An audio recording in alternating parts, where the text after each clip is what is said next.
Toda vez que o seu namorado sai, você vai ver outro rapaz.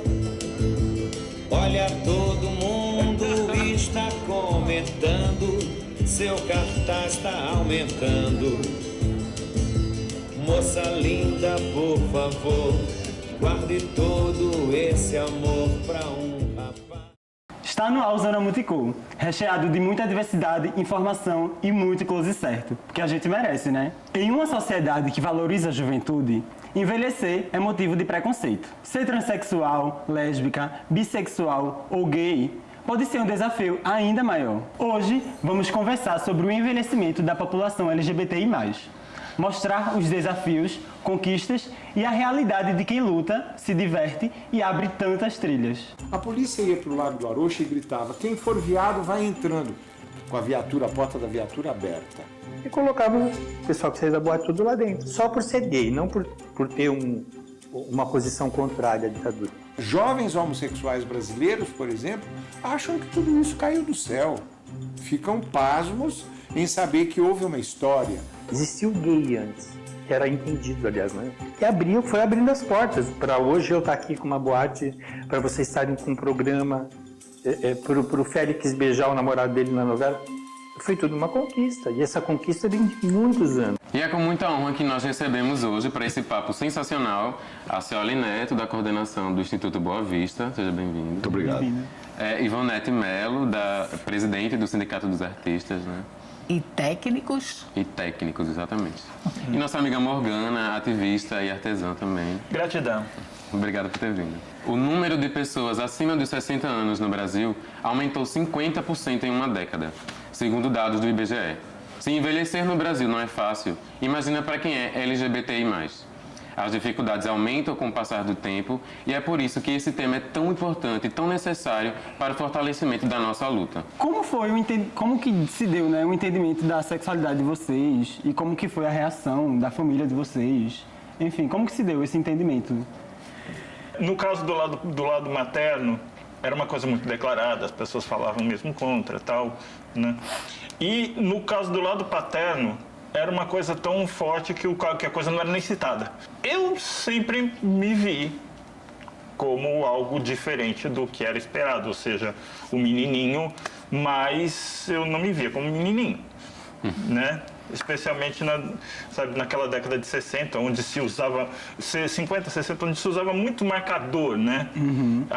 Os papéis eram muito bem colocados. Sim, né? A feminilidade e a masculinidade eram coisas muito bem marcadas. Eu não me identificava na masculinidade, né? Eu não me percebia ali, eu não me via naquele padrão, né? Fui percebendo as coisas aos poucos, mas tudo de uma forma muito, meio que absorvendo muito bem a informação, né? E era um momento onde vinha chegando a década de 70, né? E a transexualidade começava a ganhar mídia, na pessoa do Dr. Roberto Farina.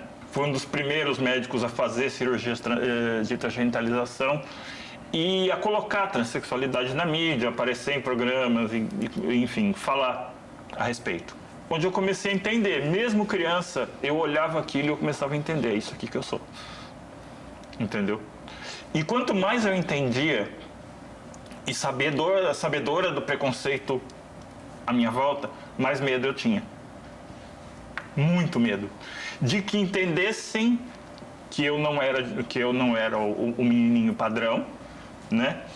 Que entendessem a delicadeza, a fragilidade, a coisa toda do feminino que, vez por outra, eu acabava deixando vazar porque não tinha... Você não segura essas coisas, né? São coisas fluidas, né? Que estão sempre, sabe? Tanto que eu me distanciava das coisas do feminino, pelo menos publicamente, né? Eu me distanciava, procurava me distanciar porque eu tinha medo que as pessoas percebessem. Para você ver a que nível a violência chega, né? Exatamente. No nosso cotidiano. Com certeza. E como eu falei, isso com a pouca informação que se tinha. Claro. Né?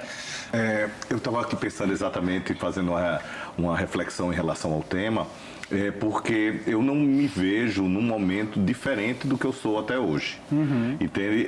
Eu sempre colocava essa questão do tipo inverter. Quando é que você começou a perceber que é heterossexual? Né? as pessoas colocam a da sua sexualidade de uma forma como se existisse apenas um padrão. E necessariamente esse padrão você tem que expor ou poder defender um outro lado ou ser a favor de um ou de outro. E isso ser fluido sem necessariamente criar um estereótipo, né? É claro que a sociedade impõe certos padrões na hora de você conseguir um emprego, né? Existe preconceito no mercado de trabalho, mas existe preconceito de uma forma em geral. Eu gosto de misturar pessoas, eu não gosto de viver em guetos. Eu acho que os guetos às vezes são necessários, mas é legal você ter aquele amigo hétero, você ter aquela tia caretinha, mas que gosta de você e você gosta dela, e você mistura com uma amiga travesti, entendeu? E que tem um amigo leve. Então a gente juntar como a sociedade deve ser. E eu sempre tive essa preocupação. Então até os amigos eram ecléticos. Claro. Entendeu? E contigo, E você, Vanessa? Vanessa? Ai, o meu foi cruel. A minha mãe nunca aceitou. Nunca. Sempre foi o maior problema. Eu também saí, quando comecei a trabalhar também, saí de casa, fui morar sozinha. Quer dizer, saí aos poucos logo, porque não foi assim tão fácil, não. Mas como eu tinha a minha tia que morava ali no Pina, e aí eu dizia, vou passar o final de semana na casa da minha tia. E aí eu já estava namorando, e aí a menina ia para lá de noite, então assim, e minha tia aceitava, e aí fui saindo, quando eu vi, estava fora de casa. Pra mim, assim, no momento que, como eu falei, que a gente sai de casa, não se tem muito que buscar essa aceitação. Assim, ou você acata a situação, ou não. Eu queria fugir um pouco agora dessa questão da aceitação, para a gente entrar mais no assunto do envelhecimento mesmo. E eu queria saber de vocês se vocês veem que na relação do LGBTI+, nesse envelhecimento, se existem particularidades, nesse caso, se é diferente das outras pessoas, como é que se dá o envelhecimento? Eu acho assim, claro que tem suas particularidades, com certeza, né? Mas assim, primeiro você tem que ter saúde. Sim. Tá entendendo? Com certeza. Segundo, você tem que ter uma cabeça boa, né?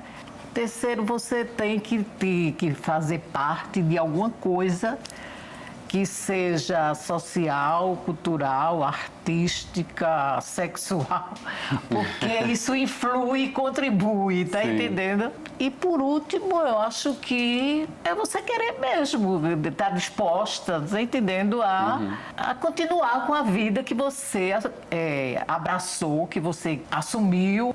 Agora, o que eu tenho percebido, com o qual esse é um tema que eu tenho me aprofundado aos poucos, lá no Instituto Boa Vista a gente está tendo essa preocupação. No caso dos LGBTI+, quem tem uma maior aceitação são as mulheres lésbicas em relação ao envelhecimento. Sim. Eu percebo isso. Isso. Elas aceitam seu próprio envelhecimento e a comunidade lésbica, podemos assim falar, também aceita com mais uma naturalidade esse envelhecimento, mais corrente. No gay, especificamente, nos homossexuais masculinos, isso é um pouco mais difícil diante da cultura da beleza física, do corpo atlético, da disponibilidade, do sex appeal. Então, o envelhecimento do gay, o envelhecimento dos homossexuais é mais difícil, essa aceitação. E aí a gente vai para cada letrinha uma situação específica, como no caso das trans também. Mas voltando ainda para o tema em relação ao gay, você percebe se esconde. A gente tem, por exemplo, conseguir fazer grupos e trabalhar com grupos de homens acima de 60 anos que sejam homossexuais é difícil. Porque, primeiro, que muitos ainda há pouco tempo que saíram do armário ou não saíram.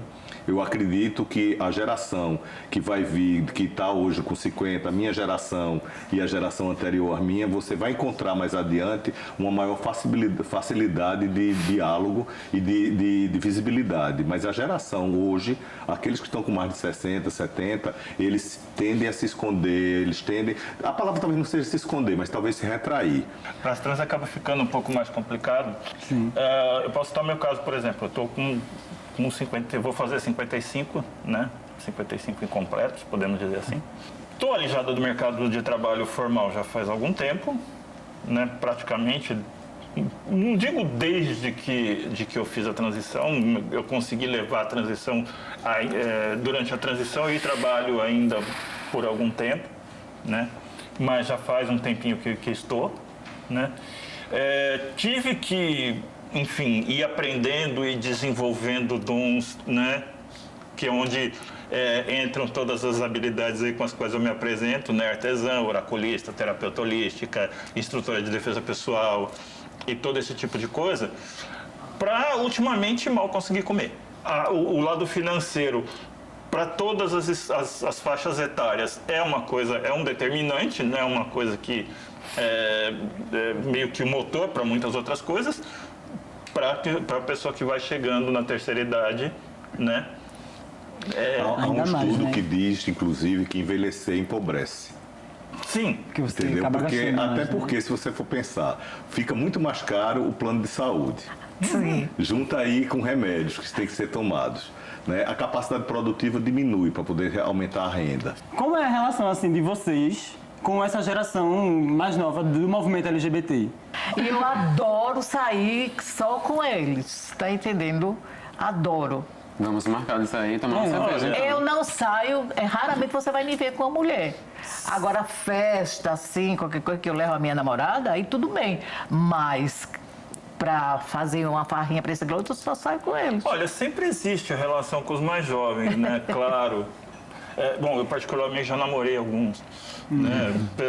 Algumas meninas que, bom, eu não sei se eu disse isso já gravando, eu sou uma translésbica, né? Também, bem como ela, também tem essa relação legal, assim, essa interação com o bacana movimento, né? Com o movimento e com os mais jovens, né? Com as pessoas mais jovens. Primeiro, assim, eu tô muito ativa, né? Eu tô muito dentro indo nos lugares, falando nos lugares e principalmente eu tenho uma particularidade, eu costumo ser muito assertiva nas falas que eu falo. Eu já levei apelido de senhorita pé no peito, né? Porque muitas vezes eu chego de voadora mesmo, assim, falando, porque eu falo tudo que eu penso. Entendeu? E da forma que eu penso, eu não elaboro. Entendeu? Tipo, não vou ofender suscetibilidades. Assim, eu acho que não vou falar um palavrão, mas enfim, né? Danem-se as suscetibilidades. Eu estou chutando um pau da barraca, né? Eu fico pensando como a gente tem que quebrar essa diferença intergeracional. O que acontece é que os jovens LGBT, assim como qualquer jovem, independente de LGBT ou não tem um convívio comum com pessoas mais velhas. Mas, poxa, se você não coloca gerações que estão mais novas para o convívio com gerações mais velhas, essa segregação vai sempre existir. Isso. E é uma segregação, assim, burra, E né? uma coisa que eu percebo assim muito em relação até a ideia mesmo geracional é que quando a gente é mais novo, né, a gente tem aquela ideia de que sempre os adultos falam pra gente, né? Não, eu tô falando isso porque eu já vivi isso, é a minha experiência, eu tô falando pra você. E a gente nunca acredita, né? A gente, não sei o quê. Só que a gente percebe que isso é muito verdadeiro, né? Que isso acontece de fato, né? Então, gente, eu só vou interromper um pouquinho aqui, porque a conversa tá muito boa, mas eu vou interromper um pouquinho, porque a gente vai pro intervalo agora. E o Zona Musicou volta já. O abandono das pessoas LGBTI+, ao envelhecerem, é uma das principais dificuldades a serem enfrentadas. Em alguns países, as residências garantem esse acolhimento. Em 2013 começou a funcionar em Estocolmo, na Suécia, a primeira delas, chamada Arco-Íris, que disponibiliza 27 quartos para a população a partir de 55 anos. A Arco-Íris oferece atividades culturais e mantém uma vida social movimentada e produtiva. Em 2018, foi a vez da Espanha, e o espaço oferece programação de oficinas e atividades culturais, e também a garantia de um cuidado especial com a saúde dos residentes. Na Cidade do México, a ativista e transexual Samantha Flores, de 84 anos, criou uma campanha de financiamento online para abrir um lar para outras pessoas na mesma situação que ela. Na Alemanha, existe também uma casa de repouso exclusiva para homens gays e conta com o apoio de profissionais especialmente capacitados para atendê-los. Na América do Sul, temos o exemplo da nossa irmã Norma Castilho, da Argentina. Foi a idealizadora do Centro de Aposentados Porta Aberta, um espaço para acolher idosos e idosas que precisam de atenção e cuidado. Envelhecer não é questão de escolha, ser LGBTI+, também não. Portanto, acolhimento e afeto nunca são demais.